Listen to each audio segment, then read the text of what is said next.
আমি electric office থেকে এসেছি, আপনাদের মিটারটা চেক করতে হবে। তা হঠাৎ আপনি চেক করতে এসেছেন ম্যাডাম? কিছু কি হয়েছে? কিছু হয়েছে নাকি সেটা তো দেখেই আপনাকে বলতে পারবো। এইসব কি বলছেন আপনি? আমরা তো কিছু করিনি।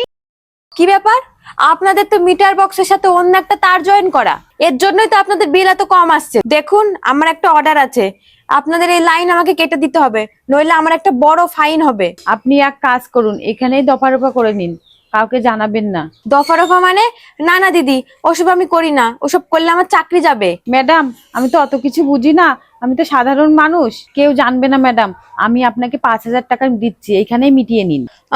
দেখুন, আপনার কথাবার্তা শুনে মনে হচ্ছে আপনি ভদ্র মহিলা, কিন্তু আমি একটা আপনাকে কথা বলছি, 5,000 টাকায় কিছু হবে না, আপনি 10,000 টাকা দিন, আমি আপনার কাজ করে দেবো, আর কেউ জানতেও পারবে না। এই মুহূর্তে আমার কাছে 10,000 টাকা নেই, 5,000 টাকায় আছে।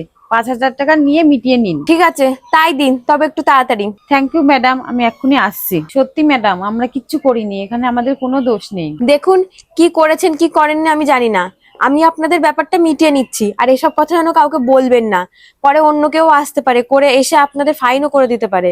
তাই যা হচ্ছে এখানেই সব যেন চুপচাপ থাকে, কাউকে কিছু বলবেন না। এই নিন ম্যাডাম 5,000 টাকা। এই টাকাটা আমি নেব না। কেন ম্যাডাম নেবেন না কেন? আমি তো 5,000 টাকাই দিয়েছি। এটা রাখুন আপনি, ধরুন ধরুন। মানে আপনি যে বললেন আমাদের লাইনে গন্ডগোল আছে, লাইন কেটে দেবেন। আমি এই টাকাটা নেওয়ার জন্য আসিনি, আমি সত্যি ইলেকট্রিক অফিসের কর্মী, আমি দেখতে এসেছিলাম আপনারা কতটা সচেতন। শুনুন ম্যাডাম, আপনাদের মিটার একদম ঠিক আছে, আমি শুধু আপনাদেরকে একটু ভয় দেখাচ্ছিলাম, আপনারা ভয় পেয়ে আমার কথা মেনে নিয়ে আমাকে ঘুষ দিতে রাজি হয়ে গেলেন। ধরুন, আমি যদি ইলেকট্রিক অফিসের কর্মী না হতাম, আপনার টাকাটা নিয়ে লম্পট দিতাম, তাহলে আপনি কি করতেন?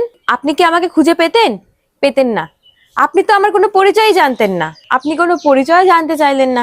আমি এসে বললাম আমি ইলেকট্রিক অফিসের কর্মী, আপনি আমার আই কার্ডও দেখতে চাইলেন না, কোনো যাচাই করলেন না, আর আমার কথা শুনে আপনি ভয়ও পেয়ে গেলেন।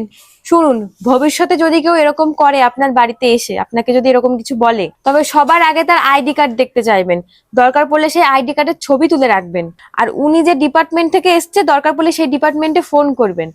আর আপনি তো কোনো অন্যায় করেননি, তো আপনি ভয় পাবেন কেন? আর তারপরেও যদি আপনাকে ভয় দেখায়, তাহলে আপনি তাকে বলবেন যে চলুন আমার সাথে অফিসে বা থানায়, সেখানে গিয়ে আমরা কথা বলবো। উনি ভয় দেখালেই আপনি ভয় পেয়ে যাবেন। আর আপনি যদি এইভাবে কিছু না জেনে শুনে টাকা দিয়ে দেন, তাহলে তো প্রতারক রেবের প্রতারণা করে বড় লোক হয়ে যাবে। আর আমার একটা কথা সবসময় মনে রাখবেন, কোনো সময় কোনো সরকারি কর্মচারী বাড়িতে এসে এভাবে হুমকি দিয়ে টাকা পয়সা নেবে না। এখনই সতর্ক হন, নইলে কিন্তু একটা বড় বিপদে পড়বেন। আপনাকে অসংখ্য ধন্যবাদ, আপনার জন্যই আমি অনেক কিছু জানতে পারলাম।